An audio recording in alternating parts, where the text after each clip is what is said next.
expensive. I think the perfect example of this is if you look at cars. Before you could only get a car loan for 3 years. And so people buy more based off of payment than they did the overall cost of the car. Well, then, we extended that out to 5 months or 5 years, and then 7 years and 8 years. And, now we see you go, just get if you want a brand new truck, a lot of the trucks are over $100,000 now. And that just wouldn't have happened. People wouldn't have been able to afford it or buy them if banks would have kept loans at 3 and 5 years. Hello, and welcome to the Omada Podcast. Today, I am Russell Faucette, and today I will be actually flying solo. As we get in today, yesterday, President Trump dropped another tweet, or whatever it's called on X now, of trying to get housing to be more affordable. And so he talked about banning large institutional investors from buying property. And so I want to talk about that today. And I also want to go backwards a little bit. And before, a couple months ago, he talked about 50-year mortgages. And so I want to dive in today of, kind of the pros and cons of what those would look like, the 50-year mortgages or banning institutional buyers. And then I also want to jump in with a couple of maybe my own ideas that might be able to help affordability as well. So first, let's jump into the 50-year mortgages. And I'm going to start with, why this would be actually a good idea. And the overall thing is spreading the loan payments over 50 years ultimately should reduce that monthly payment, allowing for more buyers to get into the market, allowing for more buyers to buy a home.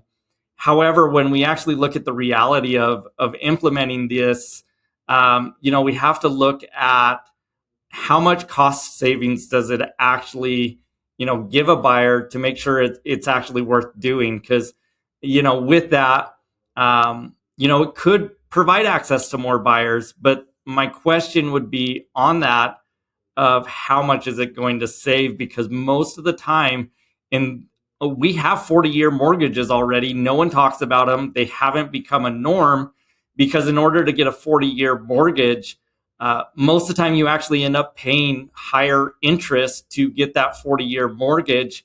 And so the cost savings between paying that higher interest sometimes just doesn't make sense. And so, we'd have to wait and see kind of what lenders would be willing to do on a 50-year loan. Would it be, would they raise the interest so much that maybe you're saving $20 or $30? If you went straight across interest for interest, then yes, you're going to save a couple $100 a month. And that couple $100 could be the difference between, a first-time home buyer buying a home, or maybe even a move-up buyer buying that next home that would get us more inventory. And so it could be good, but the thing that we don't know is in practicality when it would be rolled out, if we would actually even save that much money. But the good thing is if we were able to get, more people into homes, versus rents, that would put a little bit more pressure on the rental market and possibly drive prices down in rents as well. And so it really just depends on, the practicality of when this would actually be rolled out. If in all reality, we would see, a couple $100 discount, or not discount, but reduction in payment, or if, rolling this out, we'd actually have higher interest rates and make it to where it's not as attractive as it sounds. And with that, that's already one of the big negatives about, moving to a 50-year mortgage is the amount of interest that would be paid over the life of the loan, especially if someone actually took that all the way through the 50 years. But the way mortgages are structured, most of the interest is paid up front anyways. And so, one, you're going to pay a lot more in interest over the life of the loan. And, depending on the actual loan amount would dictate how much interest was actually going to be paid. But what my fear would be is this is very, very similar or close of an interest only loan, because of the amount of interest you're paying up front, would cause that slower equity building. And that's one of the advantages of buying a home, is starting to gain the equity and gain that over time. And so if you're not paying down the actual principal balance, and if the market, is not growing, you have the potential of actually ending up upside down in your home, just because you didn't build any equity. You paid, a very little amount of that principal balance. And then just with some of the fees associated with selling a home, would it be the same almost as paying rent? And so, again, does that make sense? The other thing, though, is, there's no one out there that's actually setting the home prices of saying, this is what we have to do. A home is worth what a buyer's willing to pay. And then ultimately, the seller has to be willing to sell it at that amount. And so the reason why prices were driven up in the first place were because of the lower interest rates and buyers willing to pay, a purchase price that gave them that payment. And so my fear is that this would be a very, very short-term solution to affordability, because what would happen, let's say, we did do this, it became the norm, and people ran to that. Well, all of a sudden, we're going to have the exact same thing that happened when interest rates were at 3%. You're going to bid up the home prices. The overall affordability is fine for a moment. Then we get back to balance, kind of that natural hand, as far as being able to, prices will go up to the point where affordability is roughly maxed out, on an average. Now, definitely what happens is homes become unaffordable for a lot of people as those prices go up. And so as we look at it, if we lowered that payment, would over time we just push those prices up until we get right back to where we're at on the payments right now? And so I don't know that, again, that would be the solution of, now we don't have any equity. We drove the prices up. So now if you get in a, tough situation, you haven't even paid down the principal balance. And so do you get stuck, and do we repeat 2008, to 2010 all over again with, the people that had interest only loans, and you can't sell it for what you owe. And with that, right, there's no hedge against market downturns. With real estate, there are cycles. We have cycles where, on average, yes, we go up 4% per year, but it's not a perfect linear line of 4% every single year. It actually fluctuates. There's some years that we have double digit. There's some years that, we don't have any growth. And then there's some years that, we actually go down. And even over the last couple of years, kind of the data that's being put out there is a little bit deceiving, at least here in the market in Salt Lake City. Because if we look year over year, our median sales price did go up. And so it's like, oh, cool, I gained equity, right? But it actually didn't. When you look at house per house, yes, the median price of what homes sold for went up. But what you could buy for that median price, actually, you can buy more home. It went down. And so we have to, if we start introducing different models into the market, I would call this a Band-Aid, because over time, that'll become the norm and things get more expensive. I think the perfect example of this is if you look at cars. Before, you could only get a car loan for 3 years. And so people buy more based off of payment than they did the overall cost of the car. Well, then, we extended that out to 5 months or 5 years, and then 7 years and 8 years. And, now we see you go, just get if you want a brand new truck, a lot of the trucks are over $100,000 now. And that just wouldn't have happened.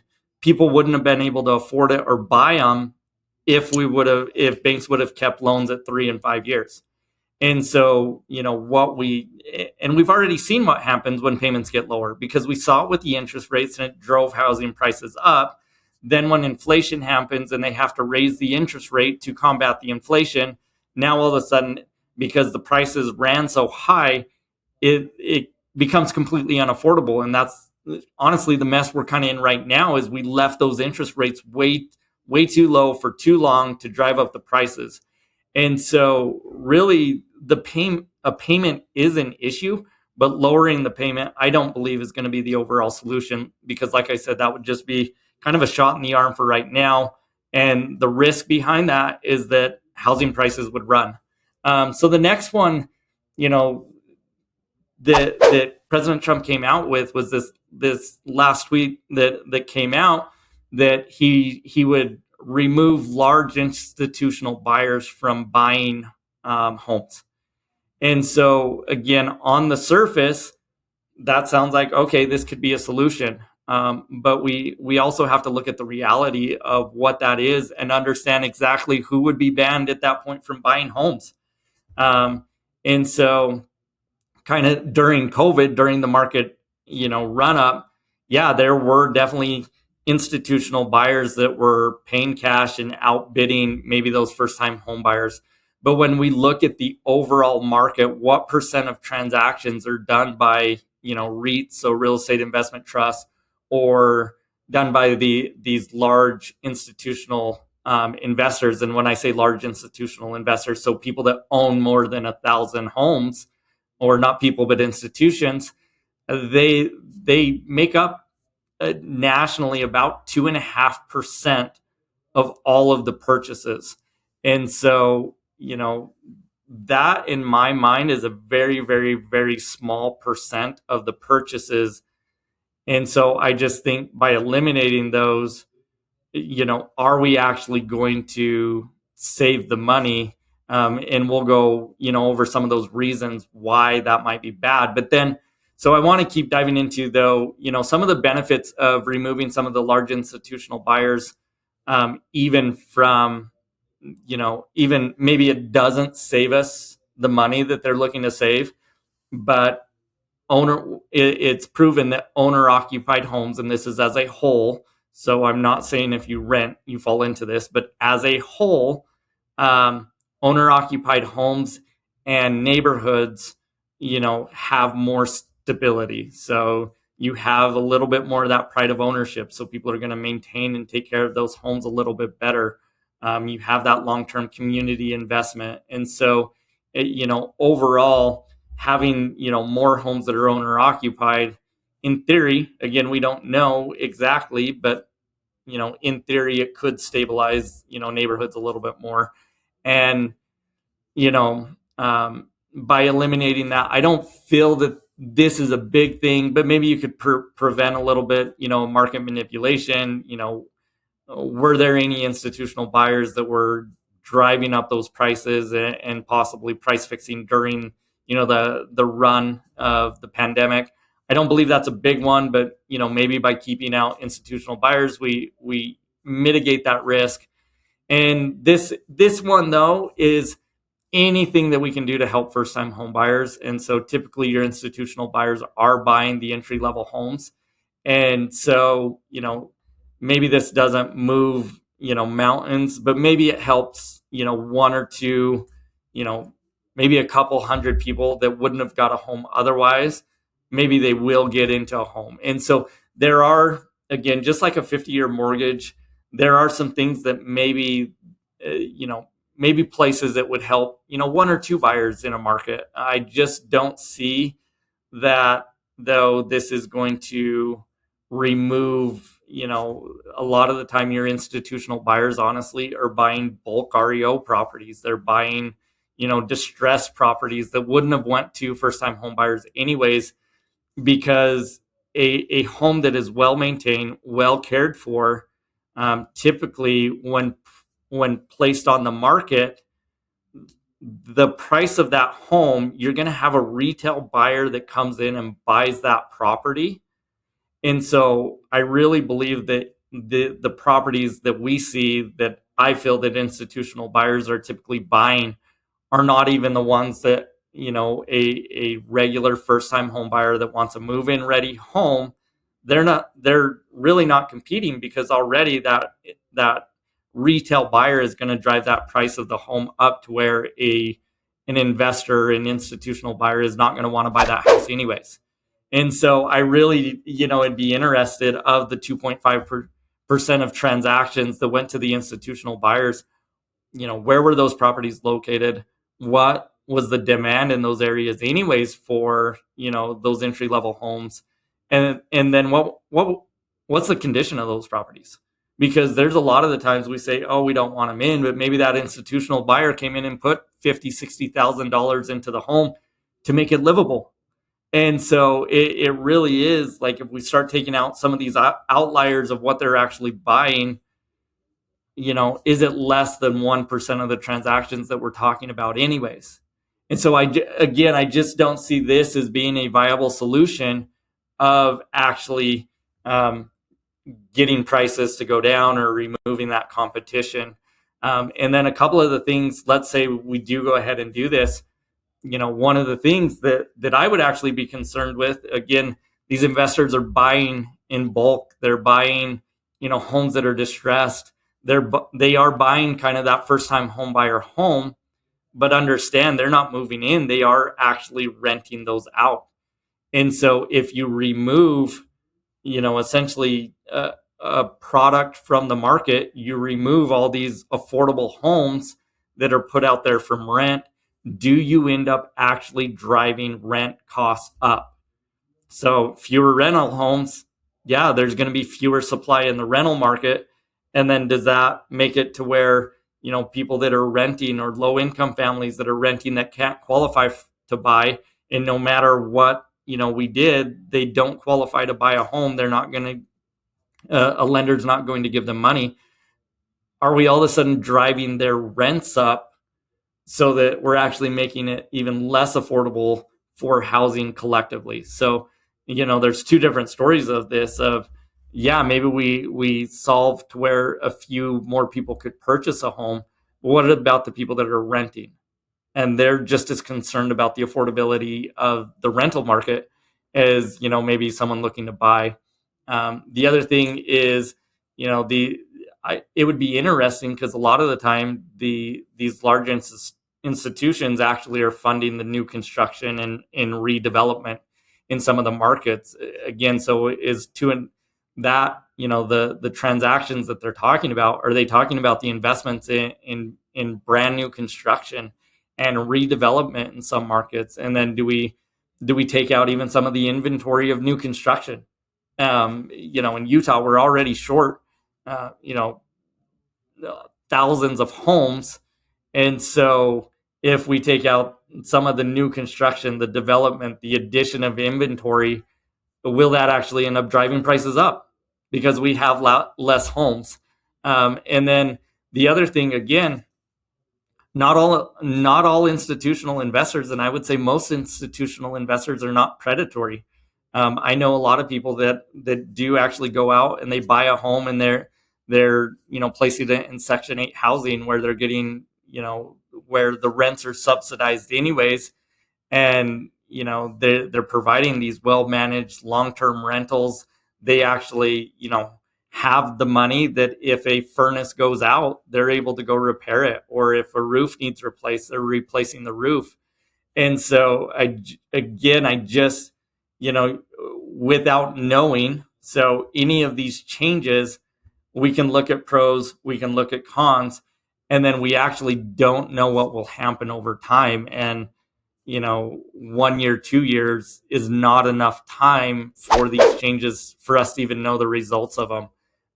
The other kind of a couple other things is then again, some of these large institutional investors are REITs, and REITs are made up of just, lots of investors that have invested in this REIT, essentially pulled their money together to go out and buy. So do we really just end up, shutting down the REITs, and then instead of me going and placing my money in a REIT that goes out and buys a property, do I just start individually investing in real estate by myself, which is available now? And in this proposal, wouldn't it wouldn't change, for an individual to go buy an investment property. And so would people just change their investment strategies And then the other thing is we're talking about some of the largest companies in the country. And so do they find loopholes? You roll out the law, you own 1,000 properties, you can't, buy any more properties. And do they end up just structuring and setting up, more partnerships, more funds, more LLCs that, run that up to the max amount of properties, and then they go form a new entity. And so again, this is one that, like, on the surface, in a post on X, yeah, I could say that's a great idea. But then as we dive into the pros and cons, I just don't know that there's really enough benefit for that to help across the board. Again, individually, maybe I could get behind this because one or two more people in each market could buy a home. But I just think systemically, this is not what's driving up the price. And so price, again, really is just a couple of things. It is, people are buying off payments, they're buying off supply. And so, there's a couple of ways you can do that. And one of the things I think, what caused, there's a lot of things that cause the loss downturn, but most of the time, the biggest factor, if you want to drive prices down, is you have to create inventory. And so, one of the things that I would say is actually, if you're going to look at doing any type of incentives, bonuses, or things like that, that you actually go incentivize the builders to, one, build a more affordable product, and then to build more homes. And so the more, if we can incentivize them, whether it's tax incentives or, different, reduced income taxes or whatever it might be, to help incentivize the builders to say, if you're inside of this box, you're going to get these incentives, and incentivize more building. If we have more building, we have more product, we have more inventory. If you incentivize them to build something that's smaller, or, we actually get behind, and this is one of those big things that a lot of people don't like, but do we get behind higher density, building, where we are building more condos, or, we're building more townhomes, or we're building, their cities. And, it's one of those that once you're there, you love it. But if you're not, it's like, I want a home too, right? There's cities where you're required to have, over an acre of property to be able to build a home. And so it's just one of those that, like, honestly, we need to go back to being able to build an 800 square foot home or 1,000 square foot home, have some of these first time home buyer homes available that are affordable. The next one that I would say, and this one would be, probably, could be temporary, could be long-term as well. But if you remove the capital gains tax from investors to sell a single family home, and, if you did it in a window to say, hey, for the next 6 months or the next 12 months, we're going to reduce or completely eliminate the capital gains. This is a one-time, take it or leave it thing. There's a lot of investors that are accidental landlords, meaning they tried to sell their home. Maybe they didn't get what they wanted out of it, and they cash flowed so well that it just made sense to keep the house. Or maybe, people are looking at, like, I would sell this, but I don't want to pay that capital gains tax. So I'm just going to keep it and keep taking the cash flow. And so with this one, if we just gave them a short moment in time to be able to go in and really flood the market with investment properties, these are rental properties now, give them that incentive, that's going to drive up our inventory. And then, some of the other things, we can look at, do we, and I feel like we actually do a pretty good job already of down payment assistance programs or first time home buyer programs. Like there's a number of programs out there already, but do we look at adding even more programs? Do we look at, more? I know at one point, up in Cache Valley and Logan, they had an incentive where first time home buyers could actually go do sweat equity. to help build that? Or do we look at, cities providing a little bit more land and infrastructure support to help, keep the cost of development down? So, that reduces the development costs, increasing supply. Both of those should help drive the prices down. We talked about density. Do we allow more duplexes, triplexes, ADUs, in more areas? So again, same lands, more homes, lower per unit cost.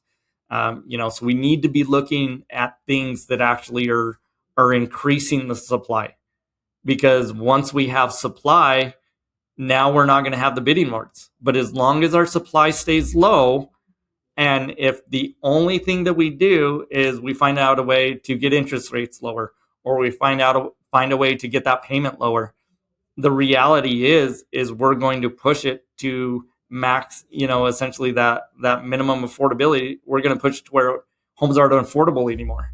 And so we really, really need to be looking at the supply issue. That, in my mind, is the number one thing that's keeping people in their homes, and or keeping them from not buying a home. And then the next one, kind of my last recommendation, and this one's been floated, and I actually like the idea of it. I haven't researched it enough to know exactly how it works. But if you could take your current loan to your new home, and maybe it's you keep your rate and you don't even take the whole loan. You sell, you pay it off, but you're allowed to keep your rate. That would incentivize people that have the 2.5%, the 3%, the 4%, loans to actually go out and buy another home. I know a lot of people that, the comment is, I'll never sell my home because I have a 3% interest rate. Well, what if they could take that interest rate to their new home? And the one that was talked about was it would be treated a little bit more like a personal loan, meaning, it doesn't have to be paid off in full, but you would have to transfer it to another asset. And, that's done in businesses. You essentially take care of this, take care of this loan, but you still have it. You go put it on another, you go do another asset. It would be, maybe another way to put it is it's almost like a refi, but you're refining into a new home and you're keeping your interest rate. And so if you could keep the interest rate, you could keep your 3% loan on your new house. Again, that's going to incentivize people to sell their home. That's going to put more, you're going to have more properties in the market. You're going to increase supply, and all of those could have the potential of actually ending up decreasing, having the actual, the purchase price of the home come down. And so those are just some of them. Kind of the last one that I would touch on that we could look at, and we'd have to run it through, but do we change how interest is calculated and paid on a loan so that, there's more principal pay down up front? Because the way that it's structured right now, when you're making interest payments or you're making those loan payments, most, those first couple of years, you're mainly paying down interest. And so do you equal that out a little bit more to where you're doing, some's going to interest, but you're getting more principal pay down? Again, that one's, I don't know how that would necessarily drive inventory, other than, people would have more equity and maybe they would turn over their homes faster instead of staying for 7 to 10 to 12 years. Would they sell after 3 years because they have the equity position? They would be able to sell, still gain some equity and get into another property. And then, so all of these ideas, I really think, if we look at like ultimately, how do we get the cost of housing down? It's not going to be just through reducing payments, because we've already seen what happens when you reduce payments. When you reduce payments, it drives the price up where that payment ends up being the same. And so we need to increase inventory. And because of inventory, when buyers have more options and sellers, then all of a sudden it becomes that buyer's market where sellers are forced to reduce prices. And so I would, I guess if I were looking at how would you fix affordability, I'd be looking at how do we fix supply and not so much focused on payment. So anyways, those are just a couple things, as I saw that information come out, I wanted to just jump on real quick and give my, I guess, 2 cents worth of, what it would mean to have a 50-year mortgage, or what it would mean if we brought in institutional buyers. And the one thing I will say that I love that we're actually looking for ways to keep the American dream alive, that we're looking for ways of making it affordable so that people can get into homes, because I believe that real estate is still one of the best ways to increase your net worth, to be able to get set up for retirement, to not have to be, building someone else's wealth, that, you should be out there building your own wealth, and that, you get that sense of pride, the sense of ownership by owning a piece of property and having it your own and being able to do what you want to the property. And so I really just think that, again, I am still a believer in home ownership. I even believe that, real estate is a great investment tool as well. And so if you have any questions about real estate, and I would love feedback. I would love to know, like, what would you do to get, the prices down, or to make housing more affordable? Because I think that's the other thing is, there's a lot of smart people out there. And so I would love to hear what you would do. And collectively, maybe we come up with a solution that solves, the housing unaffordability. So reach out to me. You can find me on Facebook. You can find me on Instagram. DM me. Let's have a conversation. But I appreciate you taking the time to listen to some of the solutions and some of the ideas that I have. And I hope you have a great day. And again, let's keep the American dream alive.